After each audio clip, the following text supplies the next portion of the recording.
right, friends, today we're going to talk about the question, what does a scientist do?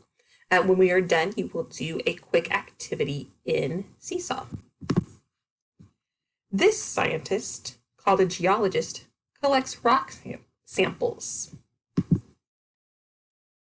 This paleontologist is using specific tools to remove the bone of a dinosaur from rock. Scientists gather information by looking closely for clues. Some scientists work in unusual places. This special tool is a caliper, is used to measure width. This scientist is a marine biologist. Scientists like this zoologist study animals where they live. Scientists work with other scientists to solve problems.